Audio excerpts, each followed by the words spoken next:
Did you know that Australia once declared war on birds?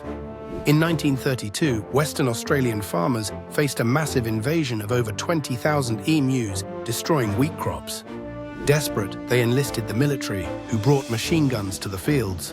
Despite firing thousands of rounds, the emus proved too swift and resilient, evading capture and outsmarting the soldiers.